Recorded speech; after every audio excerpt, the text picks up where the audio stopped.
I'm having a hard time getting into the Halloween spirit. And it kind of sucks. As a kid, I used to love it. Pretty much every single part of it.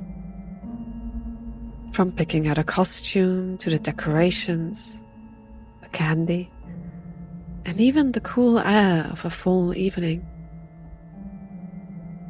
But that all changed when I was 13. I still remember that Halloween so clearly, because it was right around the time when my sister disappeared. Anya was almost 2 years older than me, and growing up, she definitely was the one person I looked up to the most. She helped me with my homework and protected me at school. She knew how to cook my favorite foods and comforted me when I had nightmares. I remember waking up, screaming and crying when I was maybe 10 years old, and her almost bursting through the door of my room to come to me. Now, as an adult, I know how much stress she must have been under. Not just living her own life, but taking care of me as well. I think she was my favorite person in the world. And then, one day, she simply disappeared. But for that to make sense, I guess I need to go on another tangent. We lived in the suburbs. Quiet, almost boring place, to be honest. My parents knew all the other homeowners of the street and were very well liked by them. There were few children and many, many retirees. So we got told from a very young age to mind our manners. That was twice as important when it came to the old lady living at the corner lot of the street. Miss Mina, we called her. I still don't know if that was her first or last name, because back then I was too afraid to ask. She'd glare at me every time I passed her by. If I greeted her, she'd give me a derisive snort. If I tried making small talk, like with the other neighbors, she'd shoo me away. If I asked her if she needed any help shoveling the snow, she would roll her eyes and shut the door in my face. It wouldn't have been too bad, seeing as I didn't like her either. But her behavior changed any time my parents were close by. She'd chat with them, laugh with them, and then always, without fail, bring up how my sister and I were so dismissive and cold to her. To be fair, Anya hated that bitch with a passion. She told me to stay away from her and to call for Mom or Dad if I ever felt threatened. Being the older one, I think she already knew what kind of person Mina was. And I guess it frightened her. Or maybe it was just that she hated the old bag's duplicitous nature. Her fake smiles whenever our parents turned up, and the angry snarls when it was just us. Whatever. Old Miss Mina called herself an originalist once, when my mom was talking to her. It was in the same chat, when she told my mother that she wasn't really sure if it was us, but that someone had egged her house last year and to please keep an eye on us this time. It was just another one of her lies. We never egged anyone's home or TP'd any trees or destroyed property. But Mom immediately believed the old woman. Why would she lie? She asked us. I still haven't completely forgiven her for that. It's not like we could prove our innocence. We never went to her house to trick or treat since the old bag had neither decorations nor lights out. But it didn't matter. Not to Mum, at least. She told us to apologize, and Anya got mad and pulled me along as she stormed up to her room. Well, it wasn't completely true that old Miss Mina had no decorations. She did have 6, to be exact. Like carved pumpkins, but not actually pumpkins, no. She used turnips, and big ones at that.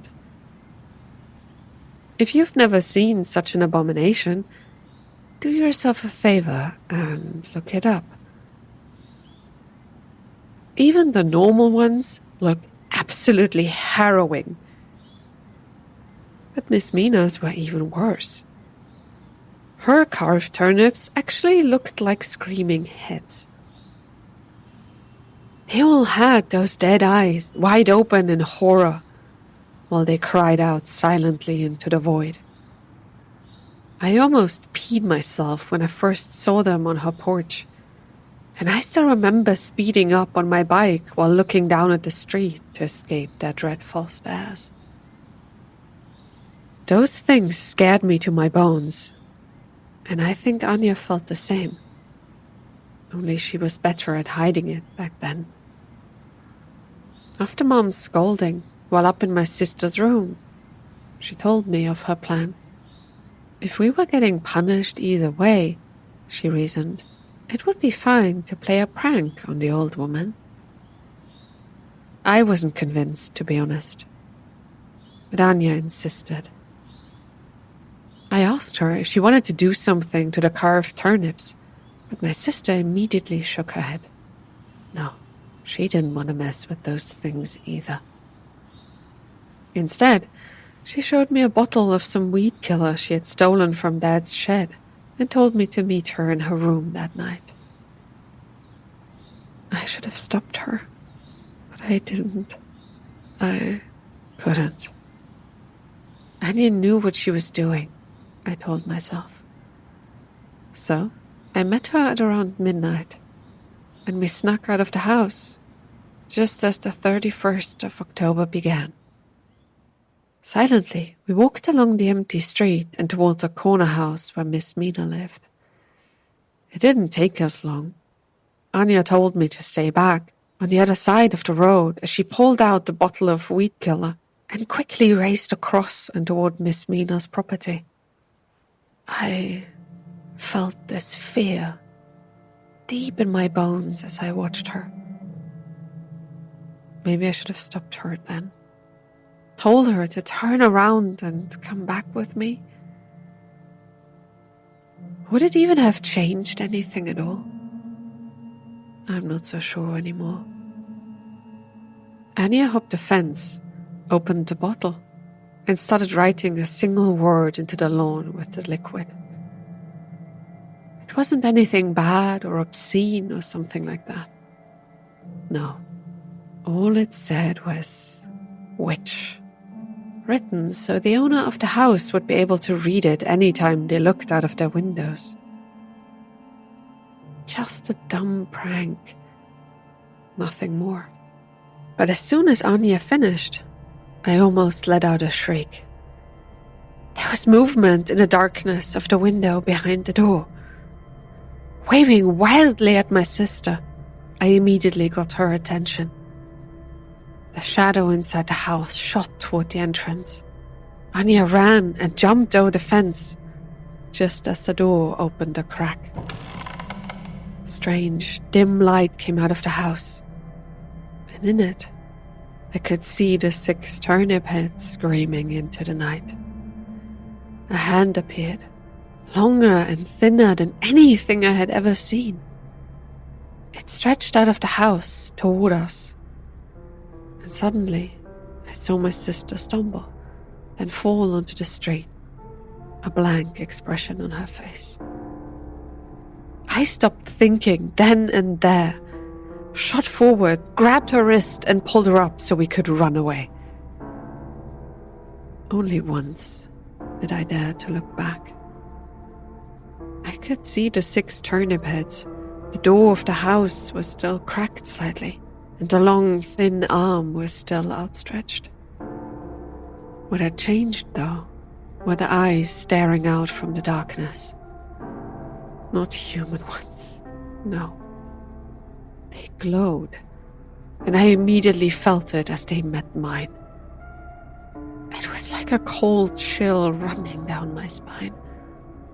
I forced myself to look ahead, then heard Anya groan before she finally seemed to regain herself and started moving on her own. We ran straight home, and that night, the worst nightmares plagued me. I don't know what I dreamed exactly, only that I woke up time and time again, too scared to even scream for help. The next day, it was Halloween, and we knew we would get into trouble. Miss Mina had seen us, I was sure, and she would definitely come out of her home when she spotted one of our parents demanding they punish us. Only, it didn't happen. Mom came along for a bit as we were trick-or-treating with the neighborhood kids, and I know the old woman saw us since she was sitting on her patio. But she only smiled and waved. Anya shot me a glance, and I just shrugged my shoulders. The word witch was clearly visible in her lawn, though, and she hadn't even tried to cover it up. It was strange. Like she actually took it as a compliment or something. There was only a single moment where I felt like the woman showed her true face. It was when almost everyone was already turned around, and I looked back at the patio. She was sitting there, smiling, cradling one of the turnip heads, and then glanced back at me for a moment. Light was hitting her eyes, and I saw them glowing. I immediately reached out to my sister, who took my hand into hers, and we quickly left the group to get away from there. Old Miss Mina didn't follow, but we both kind of had enough for that night, so we spent the evening in front of the TV and went to bed early. I still remember telling my sister goodnight, and her smiling with this strained expression on her face. Something was up, I knew, but I didn't know what. She looked scared somehow, frightened. Did she know it back then, what was about to happen? Maybe. I remember going to bed and having those nightmares again. But this time, I woke up in the middle of one. Someone had just screamed, I thought. And then I heard a rustling noise coming from inside the house and pulled my blanket up to my chin. Another muffled cry reached me, and as I finally understood what was happening, my blood ran cold. I jumped out of bed and ran for the door. Anya had screamed. The sounds were all coming from her bedroom. I ran toward it, rammed open the door, and froze on the threshold. My sister was in bed, struggling, looking over at me wide-eyed. She couldn't speak. I think an old hand was pressed tightly on her mouth, while his figure knelt over her. Dark rags hung down from it. Its face was covered by a hood, and all I could see were its dirty feet and arms. They looked inhuman, long, thin, and emaciated. But it had enough strength to hold down my sister and keep her from making another sound. I wanted to scream, but the figure held up a hand and suddenly my body felt completely frozen. Anya was still struggling, still fighting for her life, but I couldn't do anything to help her.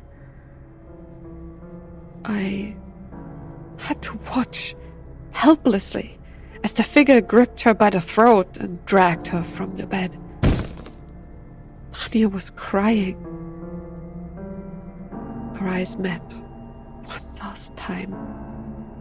I could see the sheer terror in them, the deathly fear.